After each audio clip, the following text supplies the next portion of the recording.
Tak fordi I siger med på de videoer og reels, vi har lavet herude for. Det er helt fantastisk, alle de visninger, der er. Og vi glæder os til at lave mange flere videoer og reels.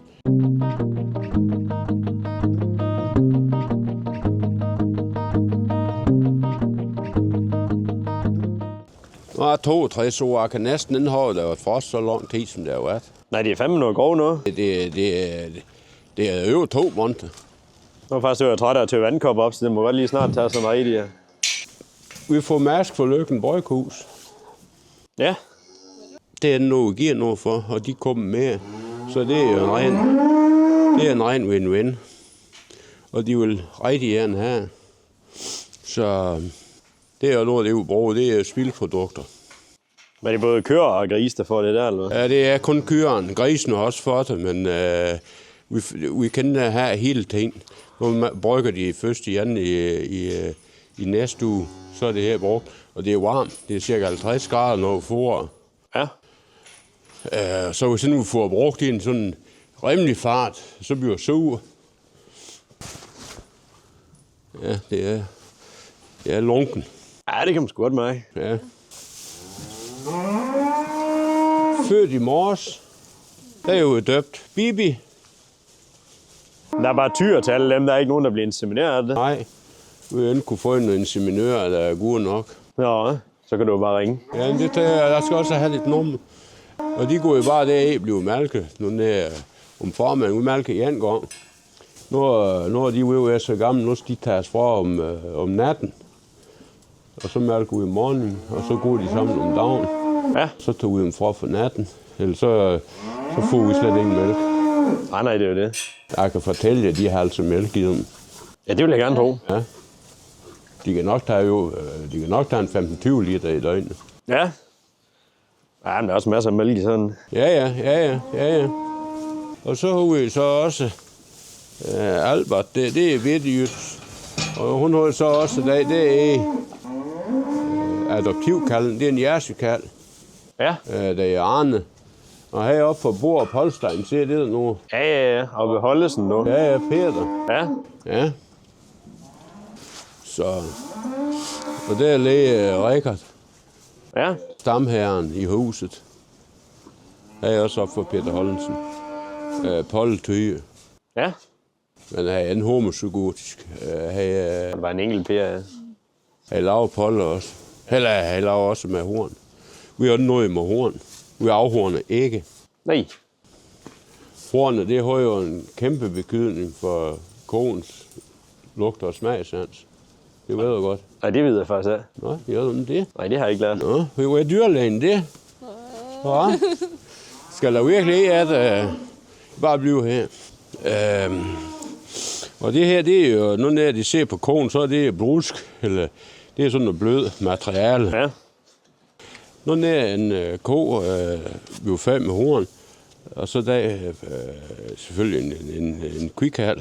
Når så der får en kalv, så sætter en ring på hornet. Det vil sige, kan I se, der er en ring her? Ja. Og med lidt god vilje, så kan I også se den her. Ikke? Ja. Og med lidt god vilje, så er også en her, med sådan ærne og her. Det vil sige, inden vi får brød med hvad her ko, der er der fået fed kalv. Og det her hul, det er jo af dyrlægen. Det ser I på kraniet. Der er hul i bihulen. Og det lukker vi med vat, og så brænder. Det er helt lovligt, når det er dyrlægen gør. De bedøver, og der er ikke noget forkert i det. Det er helt lovligt. Men det er simpelthen det, der gør, at... Og der er så stor, det går drøg passende for EU og Freja, så stor blodgennemførsel i kohornet. Og derfor har mest stor betydning for koens lugt og smagsans. Så har vi også lært lidt i dag. Det skal jeg lige love for, der er jo nok aldrig tænkt noget. Nej, prøv lidt mærke til det med ringen. Vi kan også se, hvordan fanden de er der i. Der kan vi også se på dem. De der, hvor man kalder de har fået. Du kan altid se på en ko med horn, hvor man kalder det har fået. Det har jeg jo nok ikke, det har jeg jo nok aldrig lige hørt om før, men... Nej, men det skal du nok heller ikke høre om. Nej, vi er jo vant til dem uden horn hjemme med mig, så det er ikke så... Ja. Jeg har angus derhjemme, der er jo ikke med horn over dem. Økologerne, de er jo nul for at få pollet dyr. Ja, jamen du kan tro, alle de pollede tyre, vi kører rundt med i spanden der, det er helt ekstremt. Det er hvorfor. Jo, det er godt. Jeg tror, det er staldbygningen, der er lavet her. Ja, men jeg tror mere, jeg er mere rej for sådan dyrevelfærdsmæssigt, der kommer krav om, vi ikke må afhorne, eller så skal man søge dispensation. Det er det, de er rej for. Men der er noget med hunden. Og de bruger det, mand. De bruger det, hvis de føler sig truet. Hvis nu det er gammel Sue Mok, hun bliver galt på jern med hunden, de går ud. De så bruger her med hunden jo så som forsvar. Men ellers så bruger de det, Nej. Det vi har jo ingen problem med det. De går jo også med hunden. Dem det er, når de er ude, har jeg ingen problem med. Det er faktisk ikke så galt lige at gå her i solen i dag. Nej, solen er ganske udmærket. Ja. Ja, så de to, der er tilbage. Og det er også op for Peter Hollensen, der er i Thy. Ja. Og ham er faktisk lidt, er sådan rimelig medgørlig, om vi skal bruge ham. Ja. I stedet for den anden dernede. Altså, for de kan satme godt nok være noget mosi. Altså, vi bruger kraftfugl som slik, fordi så er de nærmere flytter, de er nærmere, hvis der kommer med en spag, så kommer de. Ja. Men altså, ellers, de bliver jo ikke fure med, inde i dag fure med kraftfugl, det gør de ikke. Men det er måden, der bliver for bagstøvet, der er ro, der er anden med uro, sådan med dyrene. Nej, det skal jeg lige love for, de er 12, må man sige. Ja. Og hvis nu I bøger går dagvej ned til vognen, men dagvej ned på dag side, og så dagvej ned, så koger til noget gris, så tager jeg lige mindelæsseren med, og så noget brød, så kan jeg lige så godt give dem noget ad ned. Ja, men dem skal vi hen og se. Ja, det tøsser. Har du stadig sten til at gå? Ja. Så skal vi hen til ham. Ja, jeg læger nok uge. Ja.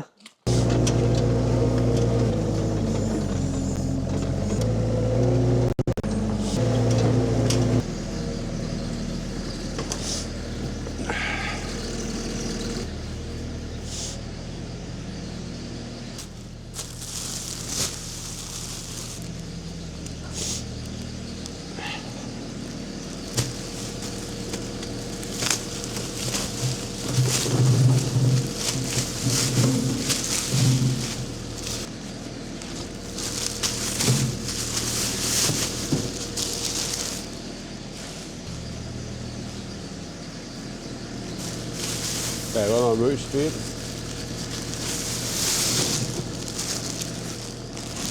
Og ja, anden lørdag der. Og sådan, de skal have en kage.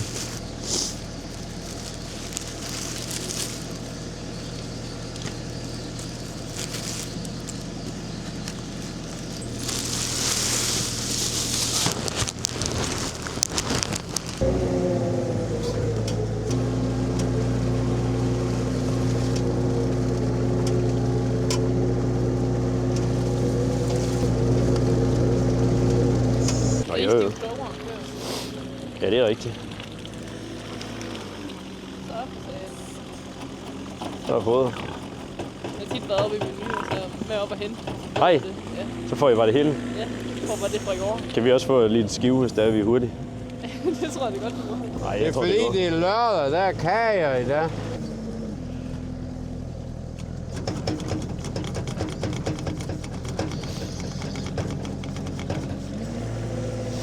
Skal vi hen og se de store der, de er nok helt vilde, når de får.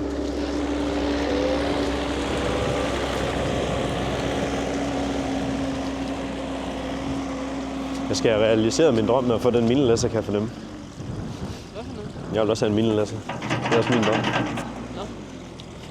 Drøm at få en minilæsser.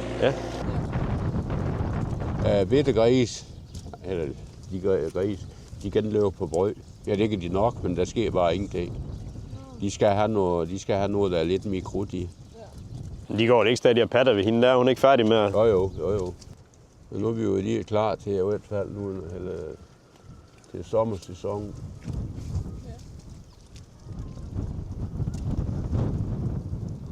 Så plejer det virkelig at være fyldt op, eller hvad, siden du har så mange hus til dem.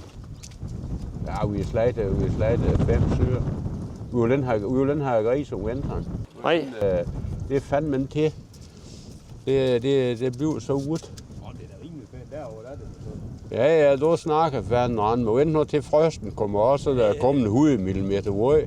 Det eneste, jeg vil sige, det er, at der er andet noget at se. Der er andet, altså man skal endnu uddanne nogen som helst ikke for at finde ud af, sådan her nogle gris, det smager anderledes. Det gør bare. Det skal man have stor eksamen til at finde ud af. Og de naturlige instinkter, de er stadigvæk i dem. Altså det med at grave, og når de skal fare, så lave reder og sådan noget. Altså det er stadigvæk i dem. Det er jo de ikke mulige for at æge.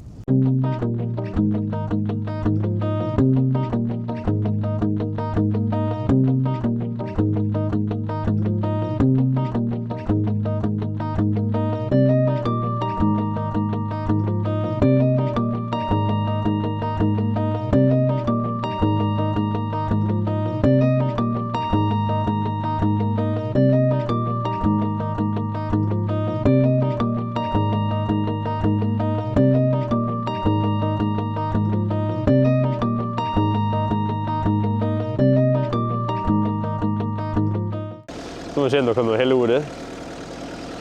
Hvad der blev sendt? Det var bare det, der lavede mig så kærlighed. Der er der grænser for. Kan jo indføre i alt en anden gammel romansk bedstemor til ham.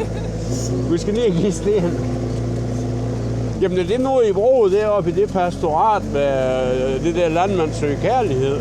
Jamen det var faktisk fordi min gamle arbejdsgiver, han sagde, at det var enten det, eller så var det at finde en dame på plus 90, der havde en stor ejendom. Men det har ikke lykkes endnu. Nå, jamen det kommer.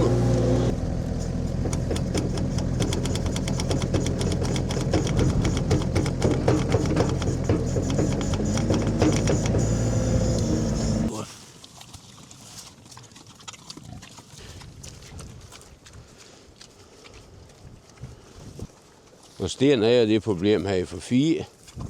Han er jo nok i rimelig god, eller i voldsomt god stand. Ja, her i for 4.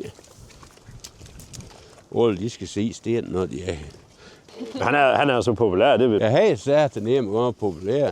Så er det lige godt med. Det er lige godt med bundemanden. Skal I med ham? Når I vil se Sten. Skal jeg lige, det kan være, at jeg skal tage et billede til Tyrestationen. De godt kan tage lige og mande sig lidt op.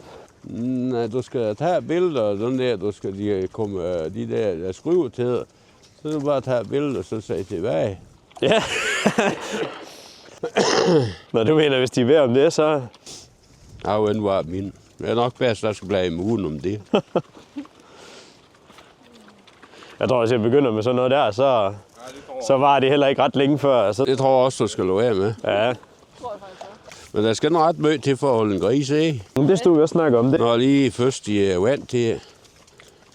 Men det kan også være en kamp at vande dem til. Det er så kun lige de der fyr og sådan med sne eller noget, det kan du lægge sig ned eller noget. Der er jo helt væk der her. Men det, der bliver de også stadig. Ja. Når vi så for ud og prøve at sælge for 18.000 på 4 timer oppe i Blokhus. Og det røg alt til en 5-6 ude i grillpølse. Ja. Bare lige grillpølse. Og så stod jeg her lav møg. Så stod jeg her mange gris slagteren lige til 2 og satte dem op til slagteren i Soltum og op efter hjem og vakuumpak og labels og pis og lort. Det var ved at tage liv over os. Så nu sælger vi kun for adressen. Ja. Når nu har mere, så har vi inden mere. Det er slet ikke til overvarmark eller noget længere, eller rigtigt? Nej, det er kun for adressen. Og det er grøntsager, og det er det hele. Det er kun for adressen. Vi leverer også mange grøntsager til Meny i Saltum. Ja. Rigtig mange grøntsager. Og eneste, der fik nu ud af det var jo i hvert fald Meny. Det var anden med. Og det kan den gode herren til at stå pakken på skulderøjer. Ja, det kunne jeg godt forestille mig det. Det kan den gå. Så det sælger vi også kun, vi sælger kun for adressen. Og når fryserne er tom, så er de tom, og så er der den mere ud det. Ja. Altså, der er så mye i gang. Jeg gider den skal have mere arbejde. Så skal man have sådan studerende, og nogen der kommer, og sådan frivillige. Og det er også fint.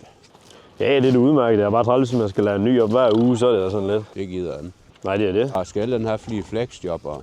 Ja, vi har været rimelig heldige og uheldige og sådan noget. Altså, det er jo sådan, du kommer, så ringer du og ser. Gør du det, så er du fyret eller siger. Det er det eneste. Ja. Det er eneste krav at have. Det er da også sådan rimelig overkommeligt, det er med for. Nej, det er faktisk ikke. Jamen, det er fordi, sådan er vi jo altid opdraget. Ja, sådan er vi opdraget. Men det er en selvfølge.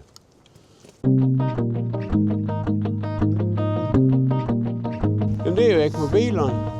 Ja, de gider heller nej herude. Det skal være fint, der er altid tørt dernede. Ja, men altså, de skal ud og køre. De skal ikke stå stille. Men det fungerer fint. Det gør faktisk. Det er noget bøvler, når vi skal rente sådan noget hjem. Men altså, det er ude, det er så... Og det er nemt. Og det er det elektriske hønsenet. Det er bare lige at rykke det op, så køre, og så sætte netter op igen, så solceller herind. Ja. Så kører det sin gang. Så snart som du bøger og masseproducerer, så går den galt. Bemærk mine ord. Så snart som du bøger og masseproducerer, så går den galt. Der er aldrig en, der snakker smag. Der er aldrig en, der snakker kvalitet. Nej, det skal jo bare være billigt nu. Det skal bare være billigt, og så vi kan nå noget, vi kan komme videre i teksten. Sådan fungerer slet den. Der var faktisk en gang, jeg stod og snakkede med ham der. Kender du ham, Claus Pedersen, nede fra Landboaktionen? Nej, Han sagde egentlig noget fornuftigt en gang. Så sagde han jo, at i gamle dage, så brugte man jo 80% af sin løn på mad og 20% på husleje. Det er sgu som om i dag, det er bare lige at vente om. Du var 20% for din løn på mad. Nej, det tror jeg så heller ikke længere, men altså, det var mere... Jeg tænker, at han har sgu egentlig lidt ret i det, han siger. Ja. Prøv at tænke på tøv. Hvor lidt tøv det koster i dag. Ja. Du kan få en t-shirt for en 5, hvis det er nærmest der. Det er helt... Men man kan også få noget der i orden. Men det kræver så, at man kan også selv lave noget der i orden. Du kan også på din bedrift lave noget der i orden. Ja, jamen, vi tager... Du kan det gøre, hvis du vil. Jamen, vi tager jo det eneste, vi tager selv. Det er jo selvfølgelig kun det der, den ene ko, vi slagter om året til oksekød. Så er den jo fyldt op fryseren. Ja. Det er udmærket. Du kan lave noget der i orden, hvis du vil. Jeg havde været før i tiden, dengang vi havde en masse høns, så fik de jo alt det inden for køkkenet der. Ja. Men det får køerne bare i dag. Ja. Det er de sgu ligeglade med. De tager også sådan alt muligt lige kommet nærheden af. Derfor bøger det hele lige pludselig at hænge sammen. Nu ned med bøger med sådan noget som det her. Det spild, der er jo i kreaturen, jamen det bliver jo kynier til grisen. Det går de at gå og tøge i og gå og naske i. Jamen det hænger sammen det hele. Først kommer ekmobileren og ordner græsmarken, så kommer slagtekallen, og så kommer vi med grisen, der bøger og kultiverer, og så laver vi noget helt fantastisk grøntsager. Du kan ikke engang købe grøntsager rundt på en naturbro oppe i Tranum. Du kan køre i Brogst i en forretning og få en gulerod, der er til i. Nej, det tænker jeg sat med. Der er røren inden du kommer hjem. Ja. Men nu er du bare kommet i en situation, hvor du kan købe kød og grøntsager, der er til at spise. Det er noget smaskværk. Jamen, det tænker jeg sgu du ret i. Tænke, jamen du kan fandme rende med at smage. Det her, det skal en raketvidenskab til at prøve. Jeg skulle fandme se sidste gang vi var i byen, der var nogen, der skulle have et eller andet. Det var sådan noget bøf, de har købt den i Netto der. Der var kraftigt kun halv størrelse tilbage, dengang de har stegt det lort på panden, og det piste også sprøjt ind i dem. Ja. Hvad er jeg for noget? Det var nemmere lige at tage et kilo med hjem fra jer. Ja, sådan det er. Og folk, de tror, men det er sådan, det er. Og der er fandme også nogen, der tror, at kødet det kommer fra forretningen. Ja, desværre.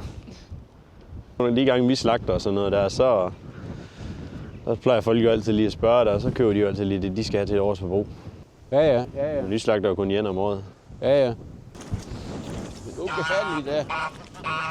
Ja, du. Spørgsmål? Nej, jeg tror, vi har det hele. Så trækker jeg mig tilbage. Kom igen, når det bliver grønt. Når vi flytter ekmobilerne og sådan noget. Kom igen, når det bliver bagud. Jamen, det kunne vi sagtens finde på. Ja, sådan noget der længe. Jamen, det er det. Er det først slet? Det er i orden. Det prøver vi. Tak for besøget. Ja, tak fordi vi måtte komme. Ja, det var også lidt. Skal I have rundstykke? Skal I have smør på? Marmelade? Skal I? Det var godt. Ja, det var godt. De her 2 kyr, de har jo horn. Og det er fordi vi afhorner en kreaturer længere. Og det er jo inde i flere år. Fordi hornet har meget stor betydning for koens lugt og smagssans. Jamen, det her, det er så hvor kalv og malkkyrene. De første, de er født i december måned op til julen. Sådan en som Albert er født i juledagene. Og så vil man sige, de har jakker på. Og det er nu ned, der er jo været så koldt en periode, som vi har her med frost. Så får de jakke på til at isolere, sådan de skal bruge energi på at holde kropstemperaturen op. Så er frosten forsvundet, og så har de stadigvæk jakke på for at holde dem tørre i det her fugtige vejr, som vi har. Vi er utrolig fugtige nu. Og når man mærker sådan noget i jakken, hvor dejligt varmt det er, de her jakker, det er ligesom flisdækkende.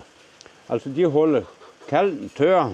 Men det er simpelthen for at beskytte kalden først med kulde, og så her, nu når det bliver så fugtigt som det er, så beskytte dem med fugt. Hvor kalde, de går jo sammen med de mor, til de er cirka 6 uger, 6-8 uger, der går de sammen døgnet rundt. Der går de sammen 24/7, altså hele døgnet rundt. Og så malker vi om morgenen, og det er klart, nu når de bliver 4-6 uger, så bliver mere og mere mælk til os. Så tager vi dem fra om natten, så kommer de i en boks for en sil, hvor der er noget godt hø og vand. Og så om morgenen, så malker vi møderen, og så kommer kalden til dem. Så går de sammen med de mor om dagen. Og det gør de så til de er cirka 5 måneder. Så kan de ikke gå sammen længe. Fordi at sådan en som Alberta her, den bliver kønsmoden mellem cirka 5 til 6 måneder. Og det vil sige, at nu når der går en tyrkald, en drengekald, så kan der lave kald i sådan en bitte jan på en 5-6 måneder. Så skiller vi tyrkald og kvikald, ja. Hvordan vær bitte jan? Det er så det aller sidste ankommet. Det er Nelly Jane. Det er moren, der stod der. Hun er Nelly Jane. Det har jeg så fået. Det er Bibi. Og Bibi er nysgerrig, kan jeg sige. Dagen før en Bibi blev født, der blev Bodil født. Bodil læge der. Lægen i.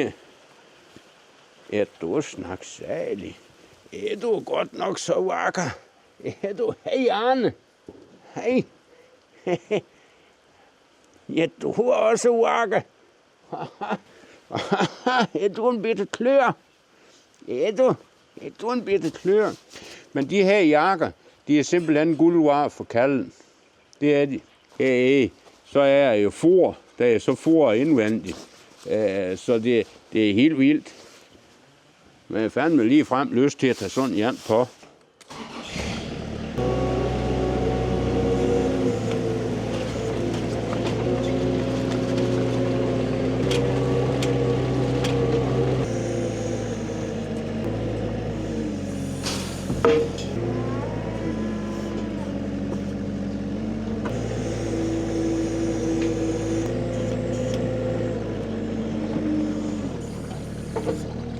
Nu har vi lige sat rødkåren ned til køren, og nu skal vi så øve at fylde tanken op med vand. Vi bruger jo genbrugsvand, det vil sige, at vi bruger vand for Stavær Kanal til at vande alle dyrene med. Det vil sige, at vi sparer omkring 2.000 kubikmeter godt drikkevand ved at køre over og tanke herover ved Stavær Kanal. Det synes jeg faktisk, det giver rigtig god mening. Så er vi kommet over til pumpen, og så må vi have slangen i, og så noget vand i tøjen. Og det er i gang. Dernede, der ser en dykpump, der pumper vandet op for Stavær Kanal. Og så kommer vi bare heroppe i. Og så er tanken, der er væsentligt hurtigere fuld, hvis man lukker handen hernede. Og der er lukker nu. Men det giver god mening at sy han er til sådan noget til dyrene, frem for at bruge rigtig godt drikkevand, som mennesker kan drikke. Så giver det god mening at hente sådan noget vand som det her til dyrene, som er sådan set regnvand, overfladevand. Så lærer man se sådan nogle kreaturer, der læger i sådan dybstrøgelsen. De læger lige så stille, og så tøger drøv. Det er jo virkelig et tegn på velvære. Det er så skønt at se på. Så sådan, der er sådan en rigtig regnværs der. Så man kan fandme, hvordan bliver ondt lov at se på sådan nu.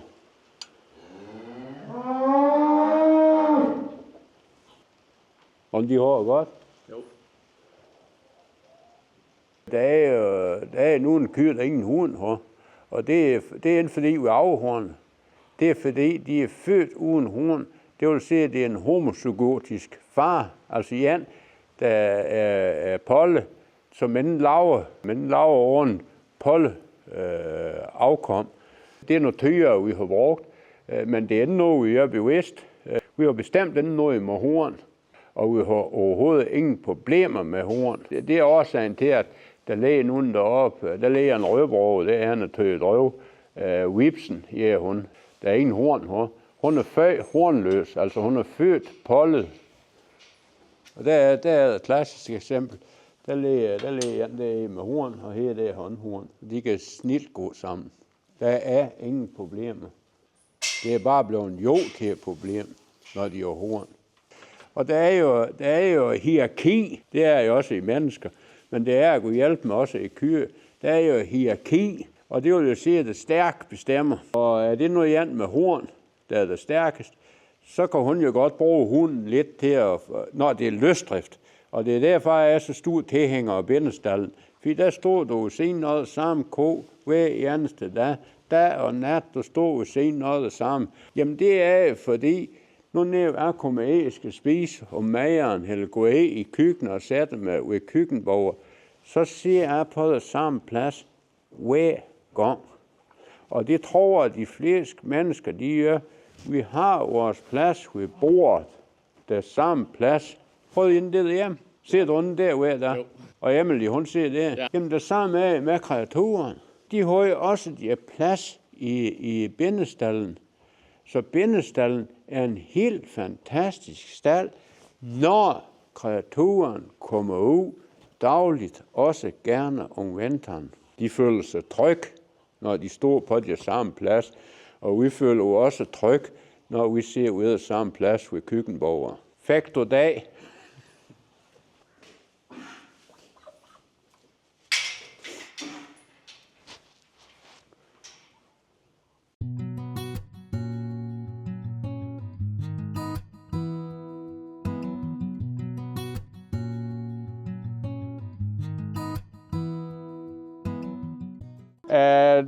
Vi har lavet noget nyt hegn nede på marken, og nu skal malkekyrene, de skal ud. De er jo ude af, der er noget, der er godt at være, også her om vinteren. Så og I kan høre, de er ude at glæde dem, så vi åbner for dem, og så går de ud, og så følger vi med nede på græsmarken og ser, hvor glade de bliver.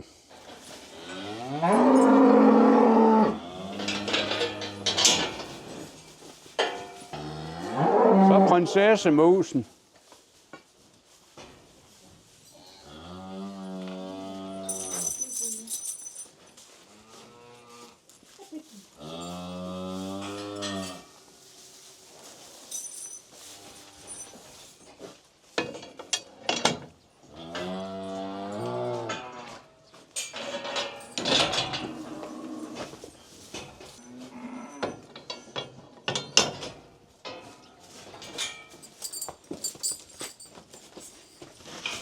Ej, du.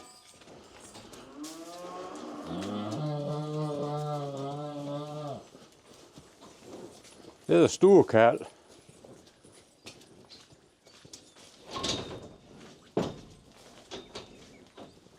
Ja. Tove. Prøv at se. Prøv at tro, de er godt, der er nyt græs. Prøv at se, som de løber. Der er nyt græs.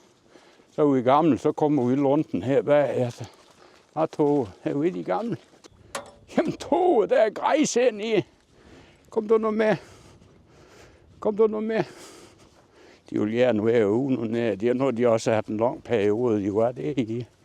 Så vil de godt nok gerne ude. Kom du, Tove. Nu må du sammen skøde. Ja, du er tøjsig. Alderspræsidenten. De har været ude i en 4 dage nu. Siden frosten, der gik af jorden. Her har de været ude. Du kan tydeligt se her, hvor han troen der var. Det var tydeligt at se. Helt af hen. I efteråret, der lavede vi raphø, altså hø, vi pakker i plastik, og så græs, grov og bete kun siden. Og det er det kyrene, de kommer på nu. Og det er jo sådan en dejlig ro i eftermiddag, når de kommer af. Så læger de ned. Bodil og Bibi.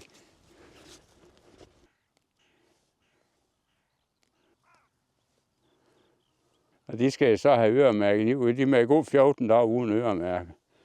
Og så vidt jeg ved. Men det er de også ved at være, så nu skal de have øremærke i. Men det er sådan, det er.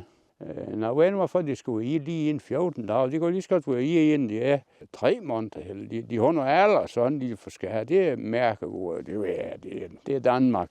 Nu sådan en som Bodil, det er noget stærk mælk, kun for at drikke, og hemor, hun patter jo selvfølgelig hemor. Og det giver en lidt tø mave. Det er noget med det, der er på jak. Det er en her mov. Men hun er lidt tø i maven. Og så spiser de jord. De regulerer sil. Når de er tø i maven, når de har muligheden for, så regulerer de sil. Men det er meget nærmere, at de regulerer sil. Det gør de på det her måde. Høj, hvor den lige se, hvad en trone, der var sat op. Så han fint. Jo, så han fint. Det var godt. Ja, dumme skøde. Ja, det var godt. Ja, det er en sjovt, kom derop, for der er en så mye rejse, når jeg kommer. Det er en stor kald, ham der, Rikard. Ham der, det var jo ham, der blev født, det er filmet. Bertram, ja, sgu. Bertram, det er Bernhard, det lød eller noget. Bertram, det var ham, der blev født. Og Thea. Så havde jeg jo et godt mod. Det er moren nu for øvrigt også. Jeg er med i skøge. Jeg har haft kyr hele mit liv. Hele fandme sig far var blevet konfirmeret. Men malkyrene, dem fik vi... det kan så skal jeg se. Det er omkring 10 år siden. Det var jo selvforsyningstanken. Vi havde grøntsager, vi havde ting og sager. Så fik vi jersikon, maren. Så fik vi fandme mælk, og vi kunne lave smør, og vi kunne lave ricottaost, og vi kunne lave... Der var ingen grænser. Vi fik gødning, altså mov, og vi fik oksekød. Jamen, som det kørte for os. Og så begyndte vi, så havde vi også et par frilandsgrise, og vi fik lidt høns, og det var i sådan noget. Det var der selvforsyningstanker, der vi havde der, ikke? Og det er mange år siden. Det der skridt med at tage til at få en malkko, det er et stort skridt, fordi du bliver afhængig. Du skal malke 2 gange om dagen. Nu malker vi 1 gang om dagen, fordi kalden de går sammen med dem. Nu skal de til at tages fra om natten, men der bliver mere og mere mælk, for de der store slaske kærle, de drikker jo sat, som de vil. Når så de bliver 5 til 6 måneder, så bliver de helt fraværende. Fordi så bør de blive kønsmoden. Og det hovedprøve, det er faktisk ikke noget sjovt i, at de bliver med kalv, når de er så unge. Så derfor skal de fraværnes, når de er 5-6 måneder. Det kan fandme se. Det er ubehageligt, for så er jeg godt nok ballade. Og der er mange, der synes, det er fint, at de skal gå sammen med de mor, og det hele er skønt. Og det synes jeg også, at de skal. Moren er trods alt det bedste til at passe sit afkom, også inden for kreaturer. Men da de bliver fravendt, det er ligesom moren, hun er bedre pigen, hun flytter hjemmefra, så står hun jo og højt ude i cyklen, fordi det var også træls, nu flytter hun, ja. Men der så med kreaturen, så lige de der 14 dage, de er sat med streng. Men når de bøler uafbrudt 24 timer, uafbrudt, det er fandme uhyggeligt. Men det er bare en del ord. Men det er godt nok strengt. Det er jo rent faktisk en ægteskabsprøve. Vores jord, det går jo så ned til, ja, det er lidt svært at se, men det går helt ned til de træ, der er dernede. Jamen, det går nogen lige. Og de træ, der er herovre til højre, det er også vores. Der er jo et gammelt ordsprog, det er, hvor ploven ej kan gå, et træ skal stå. Og det er faktisk et rigtig godt ordsprog. Og det er jo en, du kan se helt ude i baggrunden, det er sværneren. Ja. Det er så der tro, nu flytter den hen i. Nu er den ved nord flytten mere i en græs, det er rigtig behøver grov, det må vi se. Men ellers så flytter vi ind igen. Det er det, vi kalder en polywejer. Og det der her, det er igen, vi bare ruller ud. Der er jo er en halv kilometer tråd på dag. Så når vi så skal flytte den igen, så ruller vi den så bare sammen, så går den lige, og så ruller den ud igen, så lige tog pælen og flytter igen. Det er sådan ret nemt. Det vi ser her til venstre, det er noget dygtigt. Det er remisen, og det er lavet for mange år siden. Vi er helt tilbage nok i 60'erne med henblik på jagt. Så vi prøver at gå af. Og der er strøm i. Det er ikke vores stykke, men vi har sådan set brugsretten. Og det har vi på dag grød, at dem, der har remisen, det er selvfølgelig jæger. De har brugsretten på jagten på os, og vi har brugsretten på det stykke der. Så det er jo sådan bytte med, og det er en fantastisk stil. Har du selv gået meget på jagt? Ja, jeg har holdt op med. Inden fordi jeg er noget med jagt. Jeg er fandme noget med jagt, når der er en sø, og så kommer 40-50 tyk mager og bliver sig rundt og sat over, og så jager de nogle hud ud, så skyder de over, sådan det er helt, det er ikke det, andet noget med jagt, ja. Så går vi i remisen, og dem, der er, de har jo så lavet en passage her, vi kan komme i, og det har været nogen og dreje, der har været. Der er cirka lige knap 3 hektar her. End i det, men altså i det hele. Det er helt fantastisk det. Du kan ingenting se. Du kan se biler, du kan se hus, du kan ingenting se. Det er dejligt.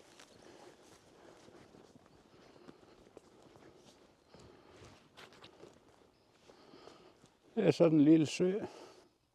Når der er ejeren, de er, så har vi snakket meget om, hvordan hæver vi vandspejlet i det her.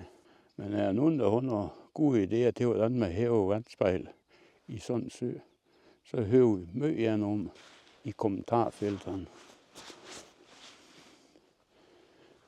Der må godt være en meter mere rød her. Der er faktisk is på nu.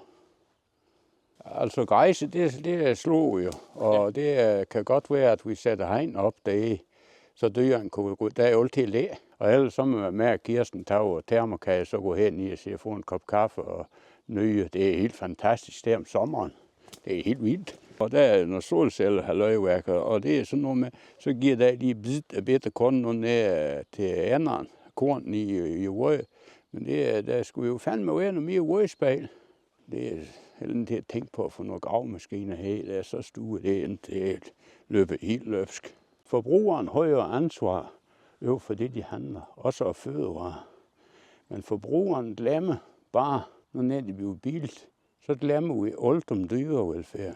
Når det bliver billigt, så er dyrevelfærden lige godt. Når det er noget med penge, ja, så er dyrevelfærden lige godt. Prøv at tage alle vi småskalaproducenter, der har fjerkræ, der rejer ud frit. Så når der er fugleinfluenza, så skal I lukke se, de må sat, men rejer ud. Og det er kun for at beskytte de store producenter. Det er dyremishandling, at vi skal lukke hønsen ned. De er jo vant til at komme ud. Hvis lige pludselig inden de må komme ud, det er sgu da dyremishandling. Det er fandme i orden.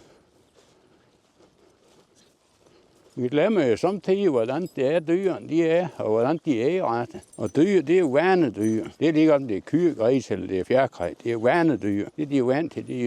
Det er godt være, at landbrugets top, de har ansvar. Det har de. Men det har forbrugeren fandme også. For det er prioriteringsspørgsmål. Og hvad man vil købe? Vil du have nyt tøv, eller vil du have noget ordentligt spise? Vil du på restaurant, og så have noget industridyr, der er dagen af det? Eller vil du have noget, der er godt? Ja. Jeg har set så meget. Folk de glemmer dyrevelfærden, når ting bliver billigt. Nu er der kampsdag i detailforretningerne op til jul. 9,95 per halv kilo. Jeg har en, der kom herud, hun er dybt rystet. Der stod damer nede i Netto i Brønderslev og slås om kampsdag. Det med, at dyrene skal have godt, selvfølgelig skal de have godt, det siger sig. Og det er så op til, hvordan man prioriterer, at de skal have godt. Når vi prioriterer det, må vi jo dyr på, vi tager stedet rigtig meget på. Men vi har alle et ansvar. Bønder, politikere, forbrugere. Vi har alle et ansvar for, at dyrene har godt. Man skal ikke bare se op på 4. sal i Aarhus og se hak på alle ting, og så sus ned netto efter noget billigt kød. Det tæller ikke. Vi afhentede jo daggammel brød, frugt og grønt i mit nye saltum. For et par dage siden, der var 2 pakker ribeye med hjem. De ribeye, de var født og opvokset i Brasilien. Slagtet i Brasilien. Og så var vi godt. De er så fulde af væksthormoner. Der er væksthormon i USA-kød, der er væksthormon i Uruguay, der er væksthormon i Argentina, der er væksthormon i Brasilien. Det er ikke noget, de lægger skjult på i det produktion. Det er bare sådan, det er i de lag. Og det importerer vi så oksekød fra Brasilien. Det giver ingen mening. Nå, så var altså de 2 pakker. Det var så opdrættet i Danmark, slagtet i Danmark, parteret i Tyskland, og så kommer jeg op og lægge i det danske køledæsk. Kreaturen blev købt til Tyskland og skåret i stykker, og så kommer de tilbage til Vendsyssel i forretninger. Det giver ingen mening. Her står vi lige nøjagtigt nu og ser på nogle kyr. De er også let ud, men det er de hver dag, når vejret tillader det. Det er ingen seværdighed, at kyrene bliver lukket ud. Der er blevet så langt mellem land og by.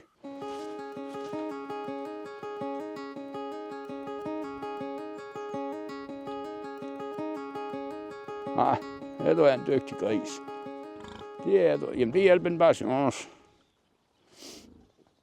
Har stået der, din abekat. Ja, basseren. Det er egentlig gasser her. Ja, der er der sommer. I skal derud. I skal derud. Lille gris. Lille gris. Hey. Jamen, du kan da bare lægge det i.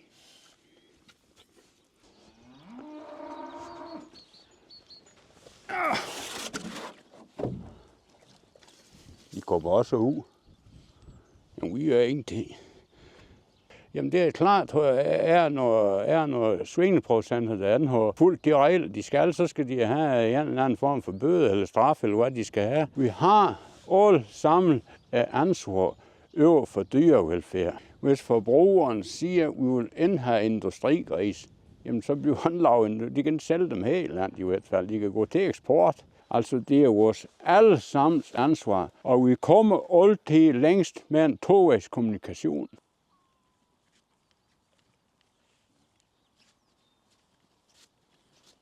Tak fordi I kigger med på vores kanal. Det er helt utroligt alle de visninger, vi har haft. Og har I lyst til at støtte den glade bondemand, og det vi går arbejde med herude, den med også kan drive landbrug her i Danmark i 2026, så er link her nede, I går ind og trykke på. Det vi gerne vil promovere, det er jo regenerativt landbrug, hvor dyrevelfærden er i højsædet. Det vil jo sige, at sådan noget som vi ser, vi her sådan bitte kan.